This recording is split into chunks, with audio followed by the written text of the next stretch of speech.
Students, तो आज हम जो है दूसरी वीडियो लेके आ रहे हैं ग्रेविटेशन के ऊपर, जिसमें हम न्यूटन्स के यूनिवर्सल लॉ ऑफ ग्रेविटेशन के बारे में बात करेंगे। ग्रेविटेशन में जितने भी फोर्सेस लगते हैं all are attractive in nature. तो हम इसमें आते हैं Newton's universal law of gravitation. तो according to this law, the force of attraction between two bodies in the universe is directly proportional to the product of their masses and inversely proportional to the square of the distance between them. That means the two bodies are m1 and m2 and they are separated by a distance r. Then F is directly proportional to m1 into m2 and F is inversely proportional to r square. इसका मतलब distance जितनी उन दोनों bodies के बीच में दूर होती जाएगी उतना ही फोर्स कम होता जाएगा। तो combined both the factor F proportional m1 m2 upon r square, तो F is equal to capital G, मतलब F is equal to constant m1 m2 upon r square. Here constant is the capital G, where G is the universal gravitational constant. So F is equal to G m1 m2 upon r square. That is the force of attraction between the two bodies present in the universe.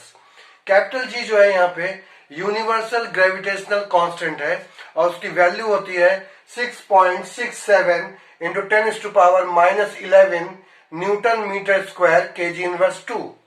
और इसकी जो dimension formula होता है that is m-1 L3t-2। तो ये था universal gravitational law in vector form. और इस कैपिटल जी की वैल्यू जो है, जो हमने बताई अभी, कैपिटल जी की value 6.67 into 10⁻⁻11 newton metre square kg inverse 2। It is same throughout the universe, मतलब पूरे यूनिवर्स में इसकी वैल्यू जो है कांस्टेंट है, इसकी वैल्यू चेंज नहीं होती है। चाहे हम अर्थ पे रहें, चाहे मून पे जाएं, चाहे मार्स पे जाएं, कैपिटल जी की वैल्यू ऑलवेज रिमेन्स सेम।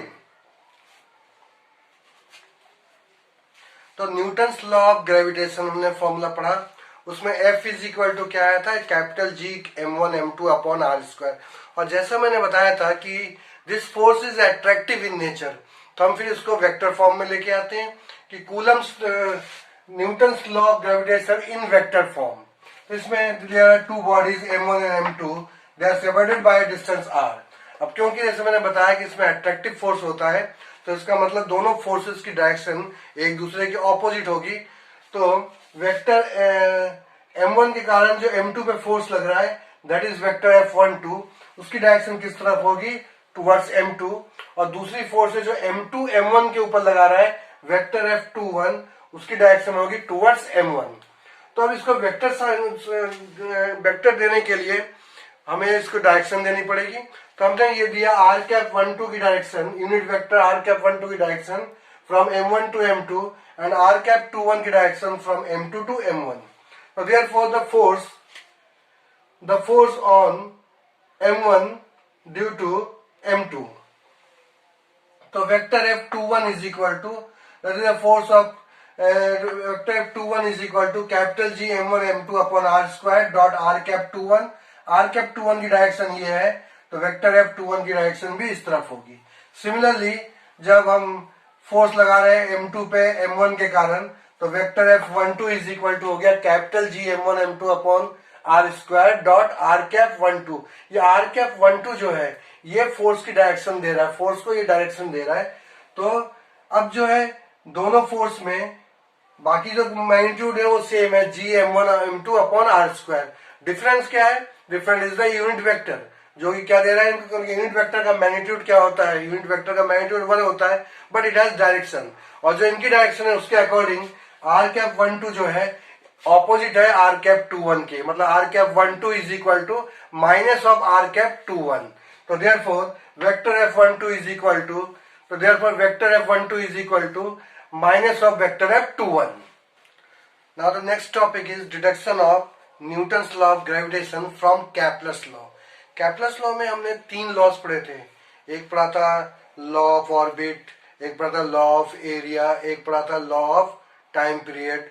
तो लॉ ऑफ टाइम पीरियड के according the T square is directly proportional to cube of the semi major axis, मतलब T square is directly proportional to R cube.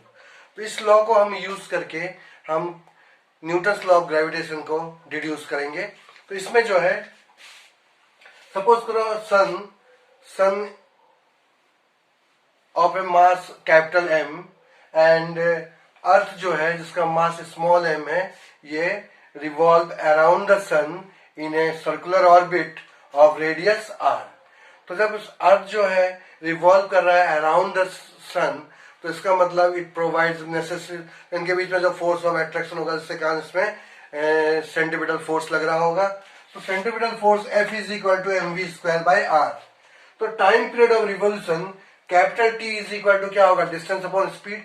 इसमें distance क्या होगा, एक circle का, एक जो रिवोल्यूशन का सर्कमफ्रेंस 2 पाई आर। तो capital T is equal to हो गया 2 पाई आर अपॉन V। तो V इज इक्वल टू क्या हो गया, 2 पाई आर अपॉन T। तो F is equal to mv² by R. तो m upon R, v², v की वैल्यू पुट कर दी हमने 2 पाई आर अपॉन टी का होल स्क्वायर। तो F इज इक्वल टू आ गया m upon R into 4 pi square R square upon T square. तो इसमें r से r का स्क्वायर कैंसिल आउट हो गया। तो F इज इक्वल टू आ गया 4 pi square M R upon T square. ये हमने फोर्स का फॉर्मूला निकाला जिसमें कि हमने क्या पुट किया, हमने v की वैल्यू इसमें पुट कर दिया। तो v की वैल्यू पुट करने के बाद हमारा जो आया f की value, f is equal to आ गया 4 pi square M R upon T square. अब अगर हम इसमें देखेंगे तो इसमें कई चीजें जो हैं वो कांस्टेंट पे चली जाती है। उसके बाद अगर हम according to Kepler's third law पे जाएंगे तो t² is directly proportional to r³।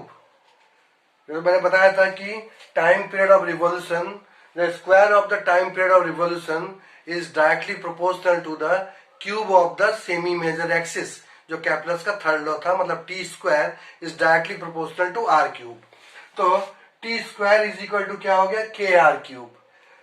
तो F इज इक्वल टू, हमने t² की जगह t² is equal to kr³ put कर दिया। तो F इज इक्वल टू आ गया 4 pi square M R upon में t² की जगह हमने क्या पुट कर दिया, kr³। तो ये नीचे केवल रह गया r से ये r का क्यूब कैंसिल हुआ, तो ये r² बैलेंस रह गया। तो इसमें 4 पाई स्क्वायर कांस्टेंट है, k कांस्टेंट है, तो केवल क्या रहेगा, तो इसका मतलब F इज directly proportional to m upon r²। तो ये हमारा फोर्स आ गया। This force is exerted by the sun on the earth, और since gravitational force is mutual interaction, so the earth also exert a force on the sun. So the earth also exert a force on the sun, and which is directly proportional to the mass of the sun.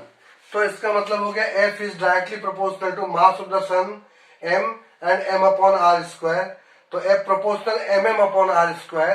तो इसका मतलब F is equal to क्या आ गया, capital G capital M small m upon r²। तो ये हमारा क्या आ गया, न्यूटन्स लॉ ऑफ ग्रेविटेशन। तो इसमें अर्थ और सन के बीच में म्यूचुअल अट्रैक्शन दिखाया गया है, और सन और अर्थ के बीच में जो म्यूचुअल अट्रैक्शन है, उसी कारण यही म्यूचुअल अट्रैक्शन प्रोवाइड करता है सेंट्रीपिटल फोर्स, जिसके कारण अर्थ रिवॉल्व करता है around the sun in a circular orbit. तो ये था हमारा deduction of Newton's law of gravitation from the Kepler's law.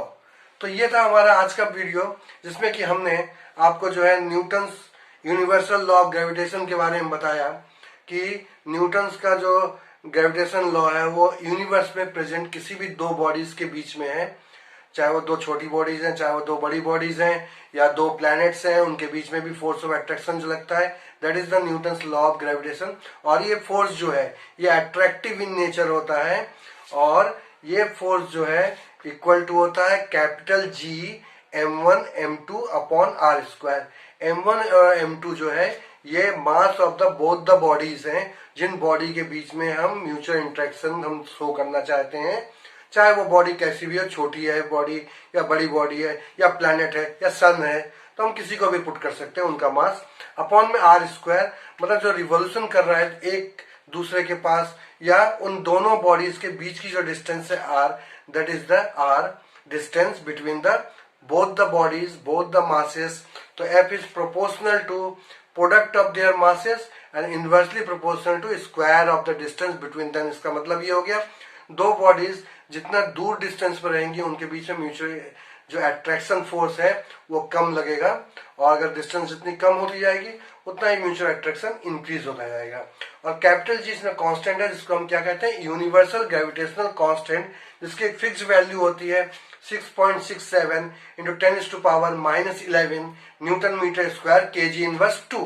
और ये हमने बताया था कि ये वैल्यू जो है रिमेन सेम, कांस्टेंट वैल्यू है, ये यूनिवर्स में हर जगह वैल्यू की यही वैल्यू है, ये वैल्यू चेंज नहीं होती है।